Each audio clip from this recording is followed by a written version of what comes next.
WFM 91.7. Good afternoon. Thank you so much for staying with us right here on Women Radio WFM 91.7.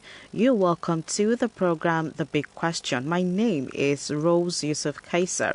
All right, The Big Question is a program on Women Radio WFM 91.7 where we get to discuss and profess solutions to issues affecting us as a nation and as citizens. The Big Question comes to you Mondays, Wednesdays, and Fridays at 12:05 p.m. Do well to join the conversation by contributing or reacting to the big question on 07000 917 917 or send a text or WhatsApp message to 070 317 56537.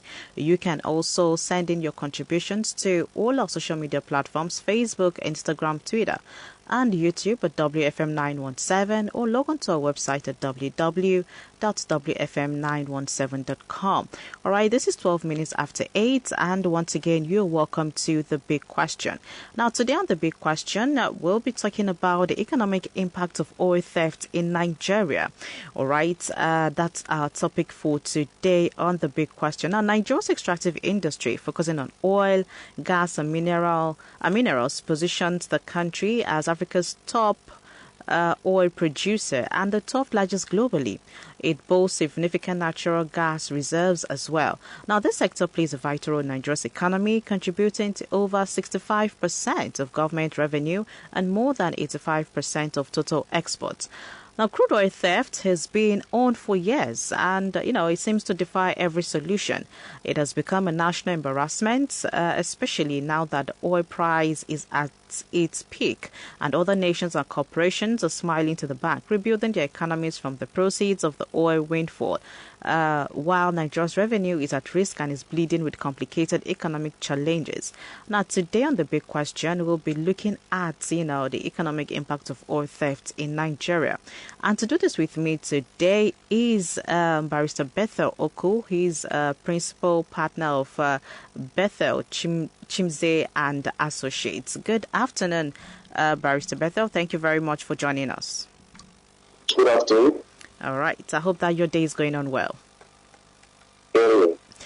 All right, so this is 10 minutes after 12, and this is The Big Question. Do well to call us up on 07000 917 917. Send a text or a WhatsApp message to 070 317 56537. All right, Barrister Bethel, now let's understand in a layman's language, because we want to carry everybody along on this conversation today. When we say oil thefts, what does that mean in, the layman's language? Come again?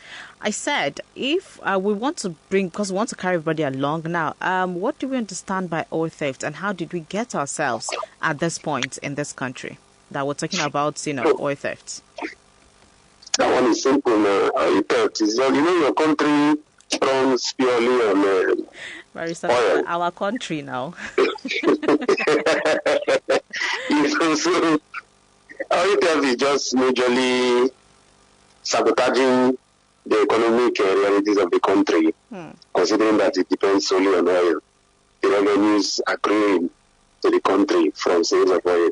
So when you sabotage it by stealing this oil, you reduce the export earnings of the government, and that has a ripple effects on every other thing in the country.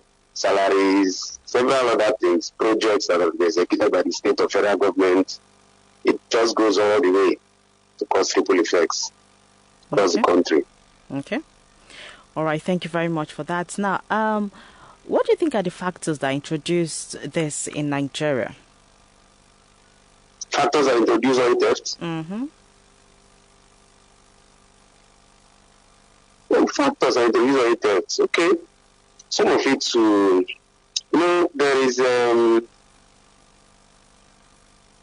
these issues with the federal government, especially because by the Land Use Act, all mineral resources in wherever any state or from a certain level down to the earth, lower parts of the earth, are controlled by the federal government. So now oil is captured under that level of debt, oil, gas, and all the rest of them. So those are fully under the control of the federal government. Now the federal government, through their NNPC, now NNPC Limited, have been carrying out several, how would I put it, unclear transactions that has motivated other people to also say, okay, since this is how you people are running this thing and you're making money privately, we also can do it, especially those from the Niger Delta who own this oil, who prior to the establishment of the Land Use Act, people had their own properties where whatever comes out of it was originally supposed to be their own. But by one legislation, the federal government now is in charge of everybody's. In fact, even if it's your backyard, your great-grandfather's land, as long as there's oil there, it's not your people's own. You know, it's the federal government that controls it. So some people got offended with this and the fact that government has been insincere in carrying out projects and a lot of things. So everybody saw how they could come into the picture and do whatever they can do to also make money. And that's how we find ourselves where we are today. All right. Thank you very much, Barrister Bethel, for that. Now, this is Women Radio WFM 91.7, Nigeria's first radio station for women and their families. This is 14 minutes after 12 right here. All right. So you can send in your questions or your contributions to 070-317-56537 for messages and WhatsApp messages also. But you can call in with the number 07000-917-917. All right. Now, why do you think we have this problem persisting in Nigeria, despite moves by the government to put an end to this? Because we know that the effect of this, goes down to every aspect of our economy. So why do you think we have this problem still persisting, despite all the efforts the government has been trying to end this? As government is making any efforts, there is a smoke screen there. They have not really been making any efforts. What effort have they been making to stop oil theft when they themselves are the people stealing oil? Let me tell you how the international waters operate. Say, for example, you have a vessel. A vessel is let's call it a ship that can carry maybe 1 million or 2 million liters of oil out of the country. The procedures you need to pass through to get clearance, to even have opportunity to load that vessel, all this happens with whatever NNPC decides. If they give you clearance, you get. If they don't give you, you don't get. And then you have this. Meanwhile, I must mention that every ship that goes through international waters, they have what they call a GPS that tracks you wherever you are. So whatever product you're carrying, both the point of loading and the point of offloading, you are tracked. So you know where the person is moving from, the country of departure, the country it has arrived in. You will know that just from that, they have the kind of numbers that each of these vessels have that you can use to track them. Now you say people are stealing this oil. The machinery used for this tracking are all owned by government. The Navy and all the rest of them, they are owned by government. So how did any individual pass through our own territorial waters in Nigeria and cross through to the international waters and arrives in any country, and wherever the person arrived, where he's offloading, the point of departure before he got there was not determined. If you say you want to use, you want to track them, you want to investigate and find out where these things are coming from, you have the international police that you can use to track anything. You can, even somebody does any crime in Nigeria and runs away, you can track the person in any other country and get him repatriated to come and answer for his offenses. So that's why we have the international police, and Nigeria works with them as well. So let us just leave any part of our government doing anything about it. It's just any person that it doesn't favor, he will find a way to undo the person who is not favoring him so that he can get the person who will favor him to be there. It's just the unfortunate reality of Nigeria. Unfortunately. All right. So let's look at the impact of this oil theft on the Nigerian economy, knowing fully well that our economy is mostly dependent on, the oil that we get to produce in the country. Now, what, is the impact of this to our economy? Well, it impacts our economy in a large way. Like currently, our foreign reserves have depleted completely. I just read 2 days ago that the former federal government under President Buhari are taking secret loans of almost $15 billion from JP Morgan Bank in the US without clearance and approval from National Assembly Nigeria in collaboration with the CBN governor, Emefiele, the former CBN governor. These things further destroy our ability to sustain our own economy because our foreign earnings helps us to keep afloat.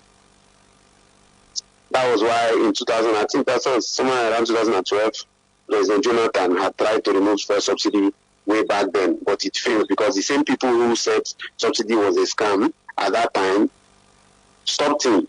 We would have maintained our purchase of petroleum product at 140 or 120. But still where we are now, I bought yesterday 600 and something naira for my car, Now, how we go about this impact thing?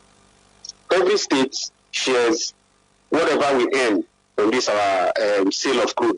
Crude, of course, makes up for almost 90% of our budget in the country each year.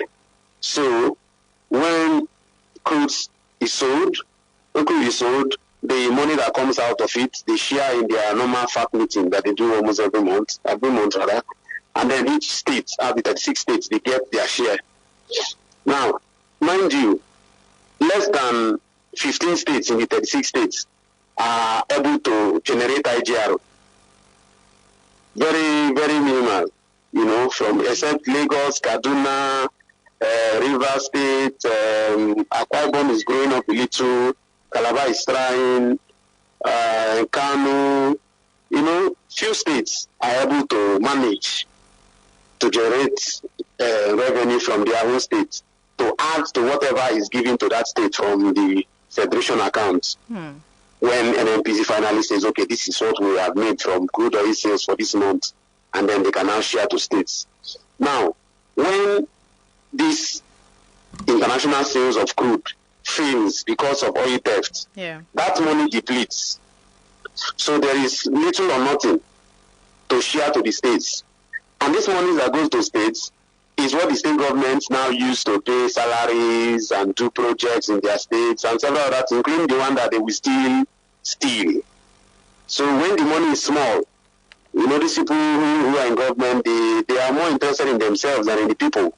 You can see what happened in the National Assembly on national television. When a Senate president will be saying they have sent, the clerk will be sending money to go and enjoy themselves in a country where people are suffering. People are living below the dollar. Minimum wage in Nigeria. I saw a chart where they wrote African countries' minimum wages. Nigeria came out at number 12 with $37 as minimum wage.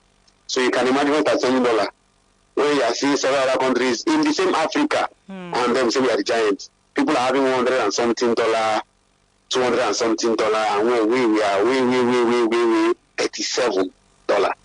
It's a shame, but that's our reality. So the impact, as I said, has ripple effects on everybody. Even pensioners in most states have not been paid. They have worked for the 30 years of their lives, but they have nothing to go home to. There's no pension, there's no gratuity. The government tells them that there is nothing. There is no funds to pay them. I think Benue State is one of the states suffering from that. And Kogi State as well, where issues of pensions are lingering. Yeah, sure. All All right. Thank you very much, Barrister Bethel. This is Women Radio WFM 91.7. And of course, this is the program, The Big Question, where we get to discuss and proffer solutions to issues affecting us as a nation. Now, to be a part of the program, you can dial 07000 917 917. Do also send a text or a WhatsApp message to 070 317 56537. And you can also log on to our website to listen to us live from any part of the world at www.wfm917.com. This is 22 minutes past 12, and we are talking on the economic impact of oil theft in Nigeria with Barrister Bethel Oko, the principal partner, Bethel Chimze and Associates. All right, my name is Rose Yusuf Kaiser, and of course, we are still on the economic impact of oil theft in Nigeria.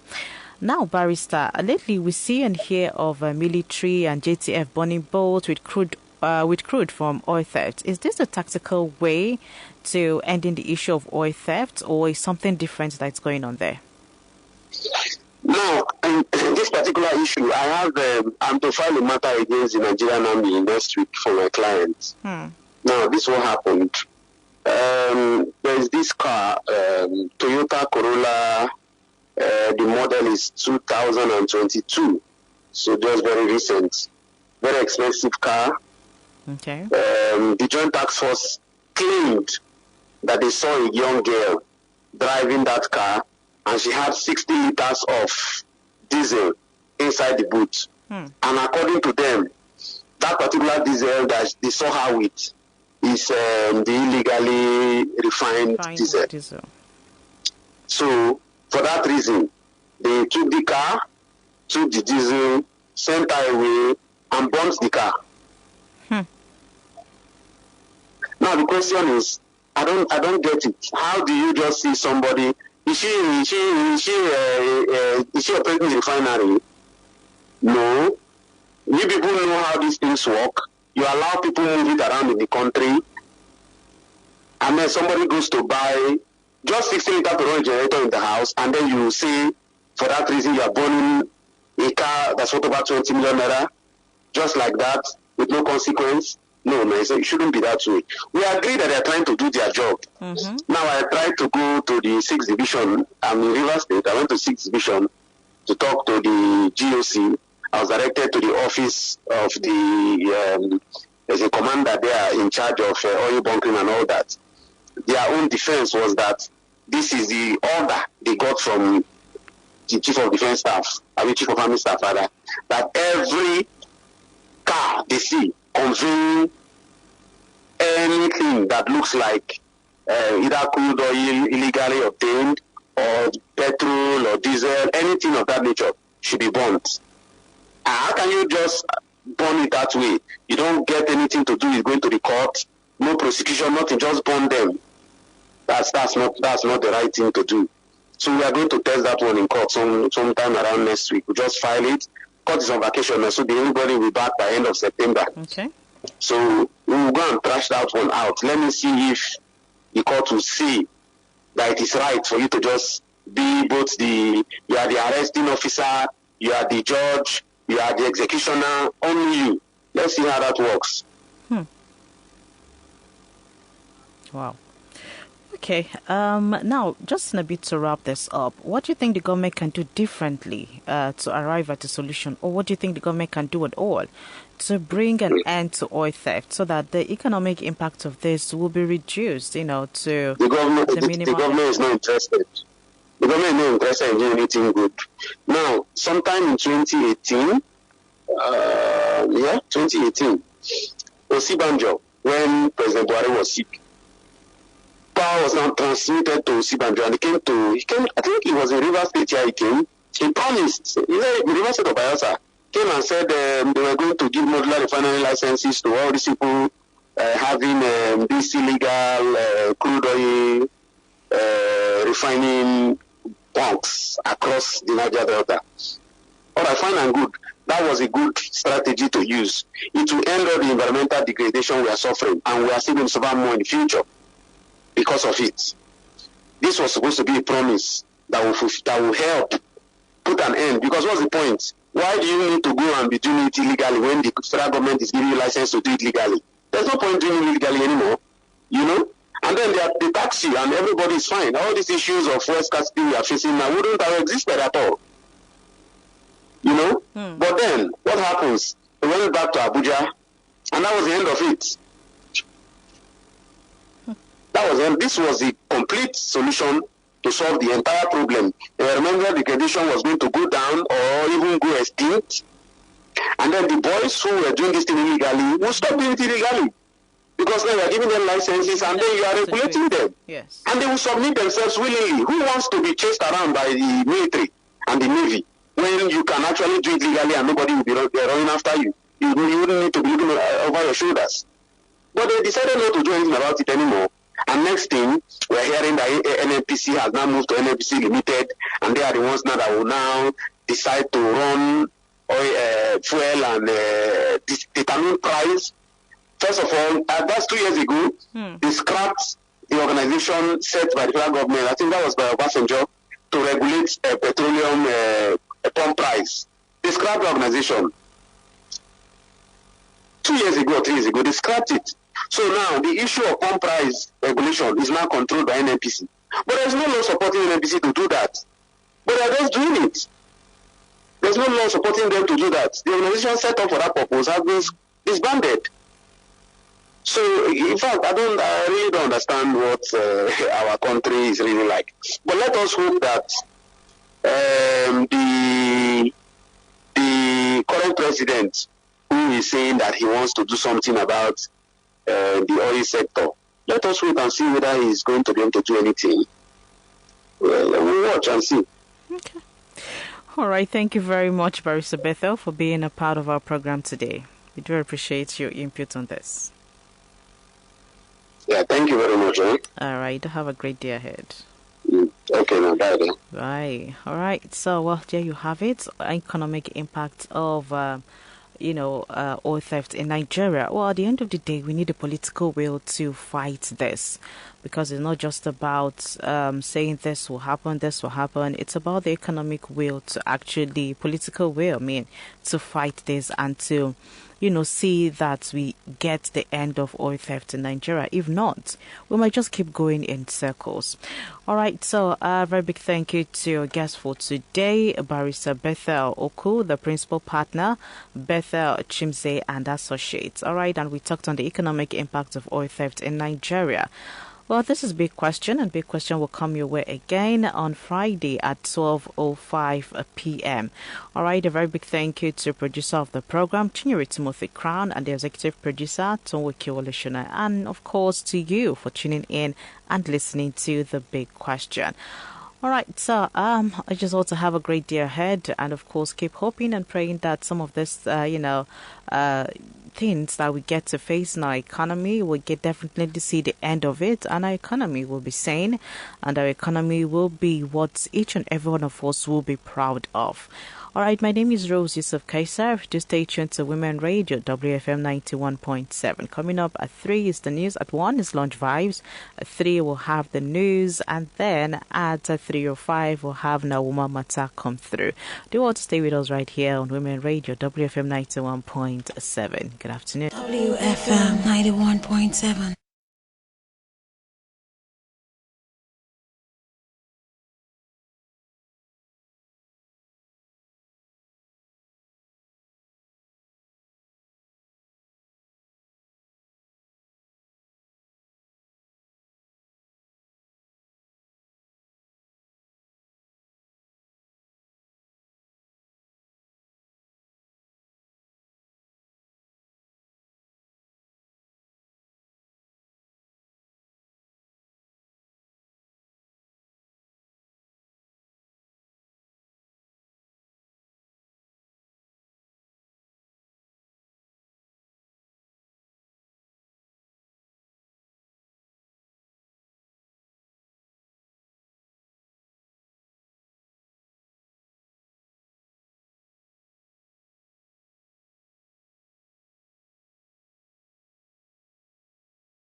WFM 91.7.